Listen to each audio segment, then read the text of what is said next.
Hello and good morning YouTube. It's your boy ATUM-RE coming back at you with another video. Before we go in, make sure you like and subscribe. And I'd also like to give blessings to all my ancestors that made sacrifices. So happy Juneteenth. Okay. Alright, so the subject here today is going to be, home defense. What's going to be my number one option for home defense? And we're just going to kind of go over some of the contenders here.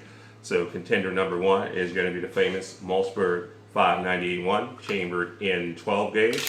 It is a 12 gauge shotgun that is going to be 20-inch barrel. It's going to be smooth bore shotgun, tactical shotgun.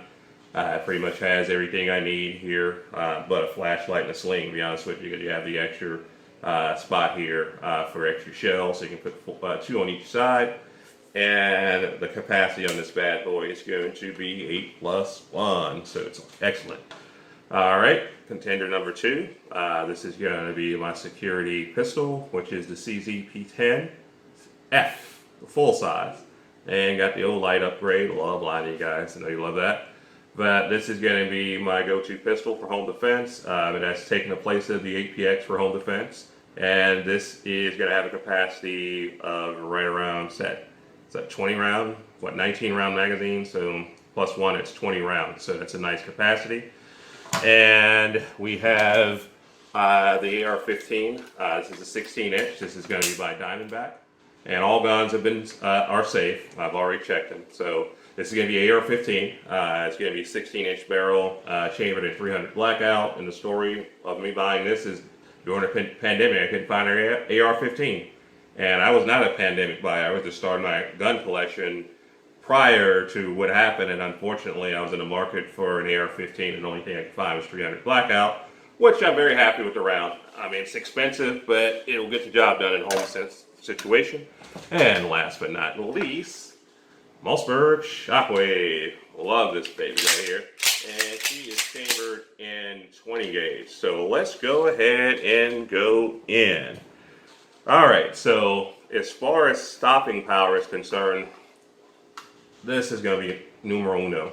Okay, 12 gauge has several different rounds, but this is going to be the strongest weapon at close range in a home defense situation that I have. And probably next is going to be the Mossberg Shockwave 20 gauge. I think it's going to be even stronger than the 300 blackout at close range.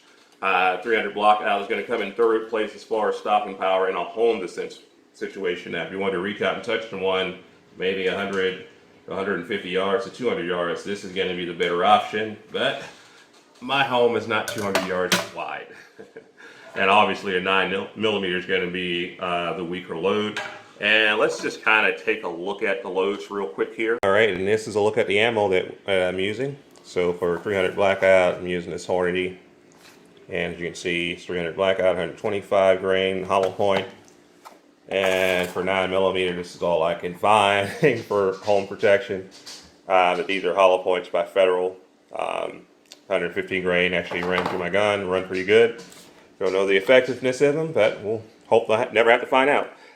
This is a 20 gauge for the Shockwave. And you got number 3 buckshot, 20 pellets, 2 3/4 velocity. And last but not least, for our 12 gauge, we run some Cellular and Balat. I cannot say that right to save my life. All right, so you're going to have 27 pellets. It's going to be number 4 buckshot.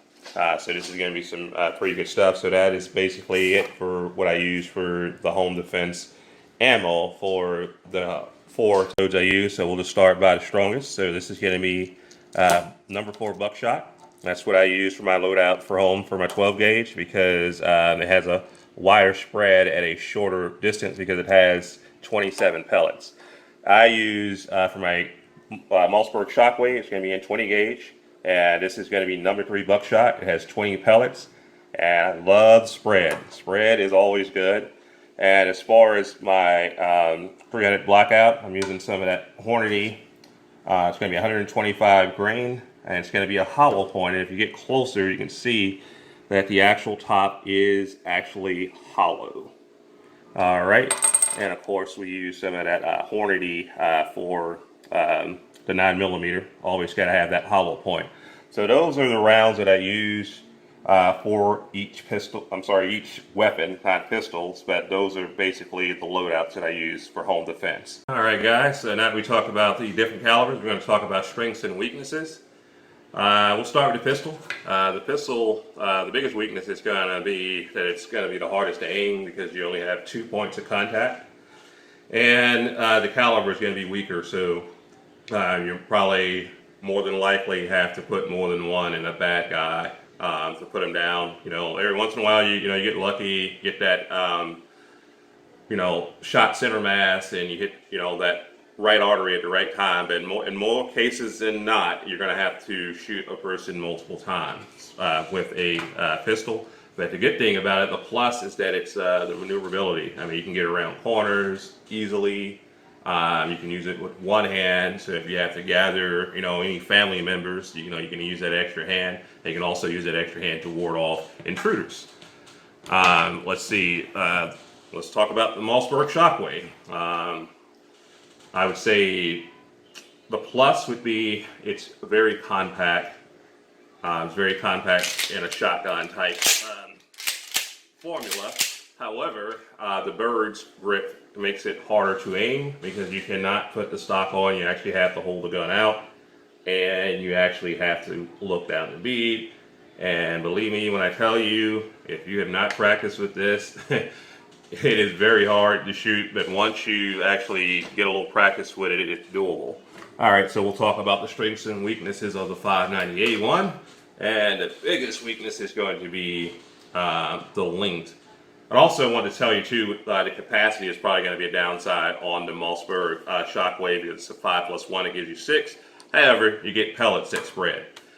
This one is going to take 8+1, so the capacity is very good, and I'm using number 4 buckshot, so you're going to get 27 pellets coming down range. So, multiply that times 9, and you get your figure of how many rounds are coming down range. But the biggest issue with this is going to be it is just a long, heavy gun. Sometimes I actually use it for exercise. I'll do my little exercises with it because it's so heavy.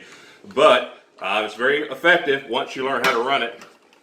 So those are going to be the strengths and weaknesses. The strength is going to be the power, but the weakness is going to be the length.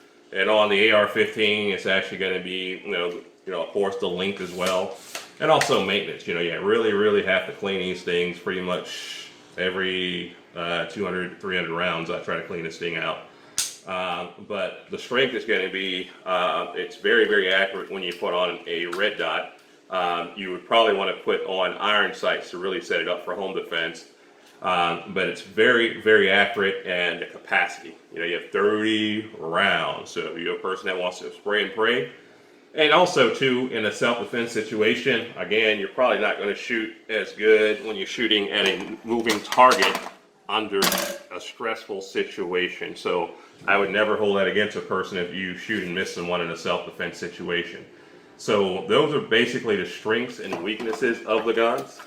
And we'll talk about the access, and follow-up shots. So I'm going to say, as far as, getting the gun ready from 1 to 0, it's going to be the easiest. Bam. 1 to 0, bam. 1 to 0, bam. Just like that, quickly. With shotgun, see how fast I can get into the fight with shotgun. All right, we're at 0. Nothing to change. Bam. See, I forgot to put safety on. See, those are the things that you need to do to practice. So now, let's try it again. Pop. See? Short stroke. Practice. Dry fire. Trust me, you want to do that. So the pistol is probably going to be the quickest for me to get from 1 to 0. The AR, I have to put the optic on because I don't really have any iron sights for it at this time. But those are the basic things about my top 4 for home defense. I love them all, but if I had to choose one weapon, just one, I'd probably choose the little multi shockwave because, again, I stay in a smaller home, and I'm using number 3 buckshot, which has 21 pellets and a small doorway, and it's only me and my wife and my dog. And I would probably definitely get a hit on this one. Even the first shot, if someone comes through my door, it's going to be easy to get a hit on it. But if you have family members, it could definitely be an issue. As far as penetration is concerned, I think 300 blackout is going to penetrate more. So this one is going to be, but you know, you know, when you're trying to defend your life, you're only thinking about putting the intruder down. So this would definitely put him down. The hollow points will put him down as well, but you're going to have to put multiple shots into your assailant. All right, so those are basic things I have. I can't think of anything else I didn't say about them. I love all guns, but if I had to have just one, this is kind of going to be perfect for me because it has the size and the stopping power. And this is just for home defense. This is not long range or anything. This is like a perfect short range gun for home defense. And like I told you in my previous video, that is why it rests on my nightstand. All right, guys, that's pretty much all I have today. If you guys, again, I'm not going to beg for subscribers, but if you like what we do here, make sure you subscribe. I don't want you to miss out because we have a lot going on here. And you guys have a great day.